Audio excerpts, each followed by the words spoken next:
Today we want to talk about the National Association of Realtors lawsuit that everybody heard about that now was settled a year ago. We want to talk about how the market was affected, how it's actually happening out in the real world, how buyers and sellers and our interaction with buyers and sellers over the last year, just how all these things have worked. And as we've been meeting more and more of you guys in person from watching these videos, depending on when this video goes out to you, roughly 1 year since the NAR lawsuit has happened. And when you're talking with clients, do you get asked about it much? Not too much anymore. A lot of people seem to have a feeling that they know what happened because they know that it settled and things like that. But a lot of the media coverage that we were seeing during that time, first off, was incorrect. It was false, a lot of the information that was coming out for it. And then what the end result ended up being, I think, was probably more confusing to the consumers that were actively trying to buy and sell after the fact when the new rules came out. So what was supposed to happen is this, the big argument has been for years was that why is the seller paying for all the real estate commissions or compensation?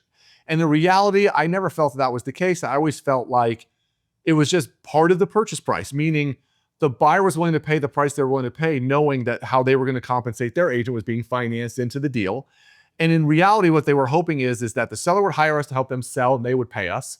And a buyer would then also hire us, which now we have documents and things. We can't show you a house now without certain documents being filled out, buyer representation agreements and things of those natures. And the buyers were going to then pay us directly. Affordability is the number one biggest problem in real estate right now. We were saying the other day how it is literally the most unaffordable it has ever been to buy real estate, as a 24-year-old trying to buy a house. Yes. But when you talk to buyers about this, their first question is always, well, I can't afford to pay you. Yep, that is the same conversation over and over again. And honestly, kind of no matter the price point that you're in, to be perfectly honest. A lot of people that are starting to level up out of their first home that they bought going into another, you still don't have enough capital or enough cash, or potentially they don't want to because they don't want to over leverage their cash and then have no money after the fact for potential repairs, moving costs, all of those kinds of things. So a lot of the time that is a big question that the buyers ask because you already need so much money to get into a house to begin with. Right. So someone, let's say in our area, an average price is $600,000. So let's just say you're putting 10% down. You need $60,000 for that. You're going to need all the normal title and escrow and closing fees, whatever fees the lender's charging you as well. Yep. And then they want to have another fee on top of that for compensation. And so what's happening is somewhat the same that you've seen over the last 30 years that I've been involved in the real estate business is they're just writing their offer and putting that in as one of the things saying, hey, we'll pay our agent, but it's part of the price. And so again, now it really hasn't changed a lot, but it's just showing people that the way it was happening before and the way it's happening now, semantics are different, but in reality, it's sort of helping the same way where buyers really are paying their agents, sellers are paying theirs, and it's just all sort of being put into the sales prices. And, everyone was concerned how appraisals might be affected and things on those lines. We haven't really seen any major appraisal issues. No. So that part's being all good. Downward pressure on commissions. This was one of the things that they were saying, realtors all make too much money. We're going to address that later about realtors making too much money and what realtors actually do versus what people think that we do. But the average commission in certain parts of the country has definitely had more pressure than others. And I do know this, when you live in areas where the average price might be $2, $3, $4, $5 million, those are areas when I talk to those realtors for the last 20 years, the rates have been lower than what you see in some other parts of the country. Yeah. But then I also knew agents that lived in areas where the average home price might be $100,000 or $200,000 and used to see 7%, 8% as compensation in those markets. So it's always been negotiable. And again, you could always for sell by owner. Yep. You could always do a discount company. You could do a full service company. You could, sell it to a cash company. Like there's a million ways that you could still do this. So that was something there. On the seller side, they just know you're hiring us, we charge you a fee. And they kind of know that the other side's going to just be negotiated, right? Yeah, pretty much. And especially as the buyer's agent, I work with a lot of these sellers all over our service area. And it's the same conversation every single time. It's like, I make the call before I write an offer and I ask the same 5 questions or the same handful of questions before doing anything. Agents, please call prior to writing. Yes. But with that, compensation always comes up. You always ask, is your seller cooperating? A lot of the time, the answer lately, since the NAR lawsuit has settled, was it is negotiable, write it into your contract. So real estate practice in terms of how that eventually ends up hasn't changed too much. It's about how you get to that point and agreeable between both parties in that sense. People want to be able to buy and sell homes, and it's like, it's going to take time for this to adjust even more. But what's funny is, When they first started talking about this, the reason why everyone was so up in arms was because the market was hot and it was a seller's market, and the sellers were selling homes and they were just flying off the market. And people thought, well, what am I paying the other person for? Or why is that buyer's agent being compensated? And now, a year later, we're starting to see the market be much more towards the buyers. It's definitely shifting that direction. Yep. There is more inventory. Homes are sitting longer. Buyers have the ability to negotiate prices more. If it becomes really buyer dominated, that you might see buyer side fees become even higher than they were years ago, because sellers are like, I got to get my home sold and I got to do what I can to attract people into my home. So, every industry is going to have their good apples and bad apples. I think for the most part, where we live in Northern Nevada, all the realtors are playing by the rules. We rarely see someone advertising and marketing a commission that they're a compensation they're offering out. Right. But at the same time, on the seller side of things, they know what's going on, and it's kind of worked out pretty well that way. Absolutely. Would you agree? Yeah. So if you're thinking about moving to Northern Nevada, do me a favor. Click the link in the description below where you can get a copy of our free buyer's guide that'll get you all the information you need to get your journey started. What people think realtors actually do versus what we really do. The biggest thing always was, well, I went ahead and I found the house, right? So I'm a buyer. Yeah. I looked online. I went to Zillow or Redfin or Realtor.com or any Homes.com, any number of a million websites. Yep. And they were searching around online and they found a house. And they think, a lot of buyers, especially ones that aren't past clients of ours, they find a house, and what do they say? They call us and they basically say, well, okay, I found the house. What do you do? And there are about 800 steps between identifying the property and getting you to the closing table that need to happen in order for you to be successful in that. The way we helped people find homes when I first started in real estate was way back pre-internet. I know I'm dating myself, where literally a book came out every 3 weeks. Yeah. And if you want to list your house, we had to kind of check the schedule and see when the book was going to be involved. Yeah. So we could put you in the book, and nobody had access to the book besides the real estate agent. So part of finding the home was a huge deal 30 years ago. In today's world, when we represent buyers, I wouldn't say finding the home is one of the least important things we do. But it's lower down on the list of priorities and honestly on the list of difficulty. And I don't mean that in any type of bad way. It does still take skill in order to identify the right property, especially when you start getting into unique needs for people. Like sometimes houses are difficult to find for certain wants and needs that people have, but a lot of the time anymore, that is a little bit lower down on the list of things because it is way easier to do now. I don't know why people think that the buyer side agents are either not doing as much or not working as hard and don't deserve the same compensation as a seller's agent. What would you say to them about that real quick? I had this conversation with you last night, and this is sort of what prompted this video to begin with, was everything that you do as a buyer's agent, you potentially are working with these clients for months to potentially even years. And there is all of the time and energy spent, all of the research, all of the conversations, getting you to the right lender if that's what's necessary, getting you in the right position. Potentially you have to do trust documents. Like, we're getting organized for you to have a successful transaction when we do eventually identify a property and get you going on that. But we have months and months and months of prep work that needs to be done prior to sitting down to write an offer to then get you to a closing table. So a lot of the time, it is time consuming. It's very labor intensive on the buyer side of things, just simply because that's the nature of purchasing a property. So that is there's a lot more volume of work on the buy side. Yeah. There's a lot more skill to be taken and had on the listing side of things. So this is something we talk about all the time. Sydney's been in real estate now for almost a couple of years. And most new agents, they learn and train on the buying side because it's more labor intensive.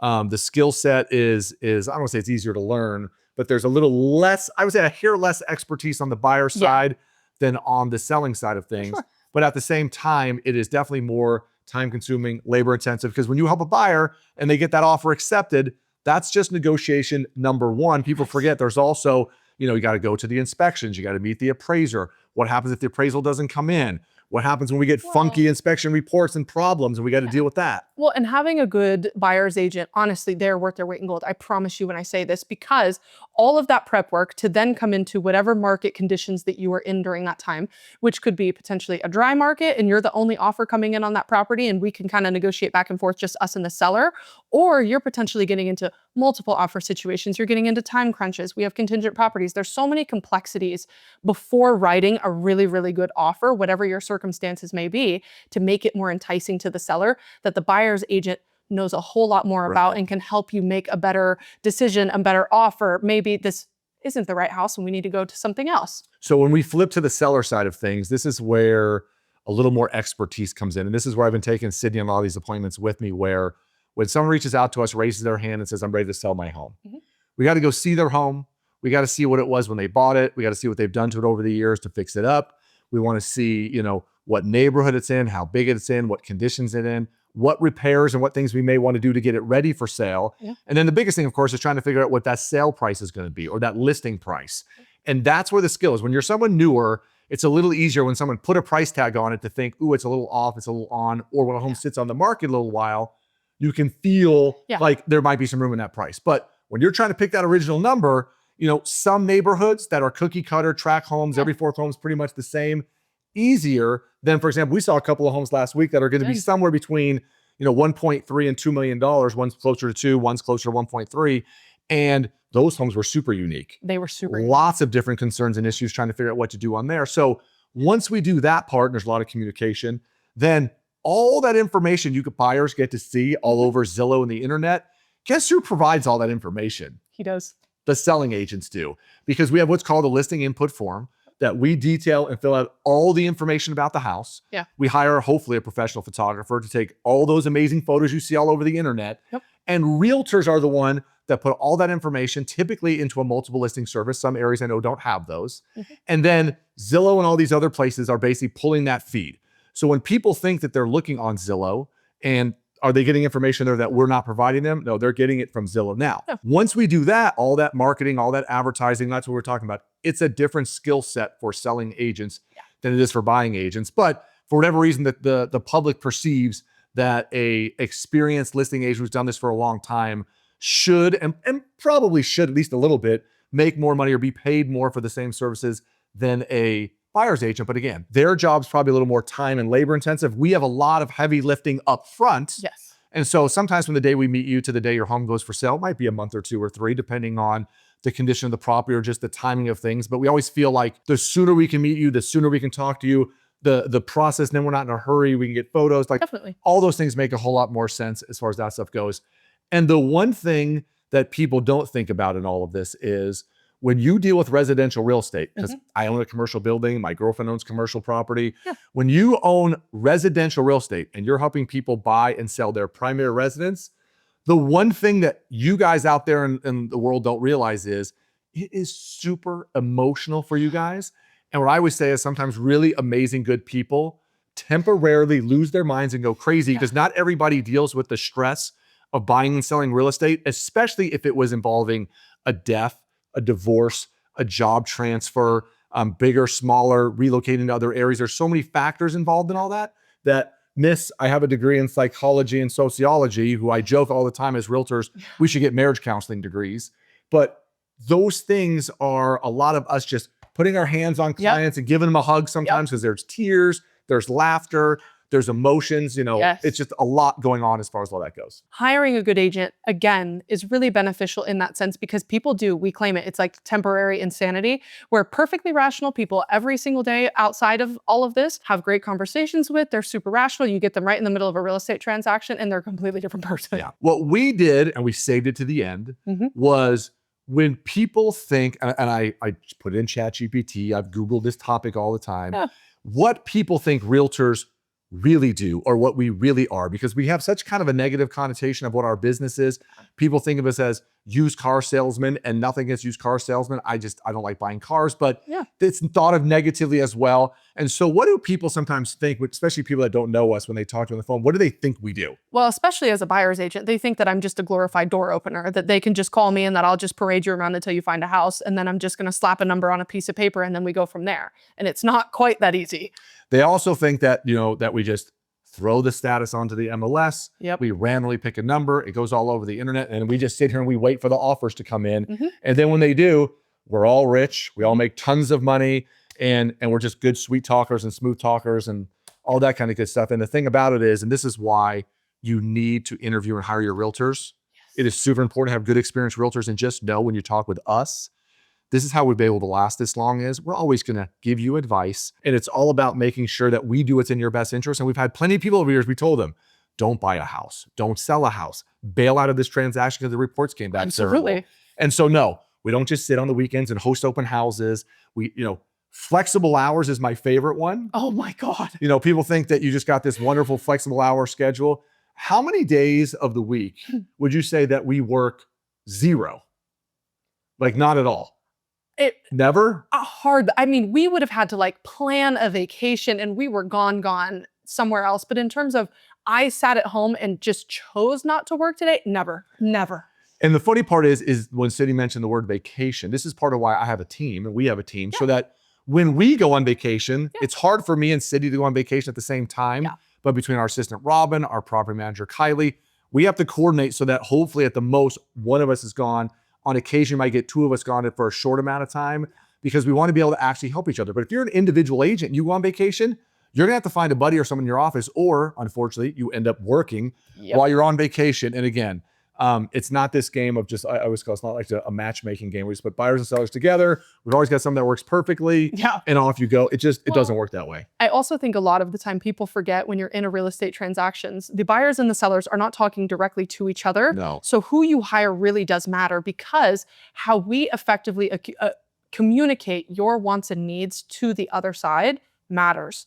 How I go about saying something matters. Yeah. How we go about the entirety of the transaction the whole way through matters because they're not my coworkers. They don't work in the same building as I do, but I have to work with all of the other agents that are in our service area. So I'm gonna give you a quick example of that real quick, and then we're gonna run for you guys. But we put a deal together this weekend. We have a client who I've helped for years. Her dad passed away. Put her house on the market, his house on the market for sale. Probably knew about this house 4 or 5 months ago, but we had to wait for some trust things, some other documents that we needed. So we couldn't get our house on the market. We needed to get it ready, some estate sales, all kinds of stuff was happening. Yeah. But we got an offer on the house. And the agent who wrote us an offer did write a full price offer, but was asking for a large percentage of money for things like closing costs and rate buy downs, all that kind of stuff. Yeah. Well, my client wanted to, get maybe $3,000 to $5,000 more in that price. And instead of just countering the price higher, we called that other realtor because again, at some point, if you counter the price too high, it won't appraise. Right. So I talked to the other realtor, said, hey, my client's thinking about countering it this much.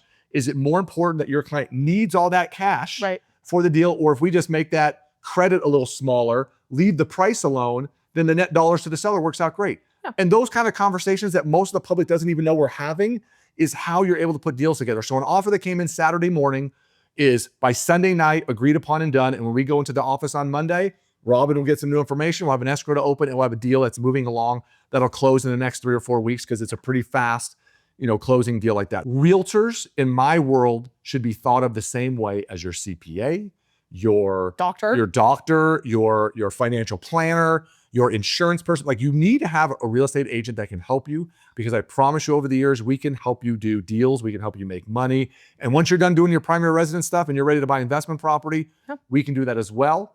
And the one cool thing about us is what?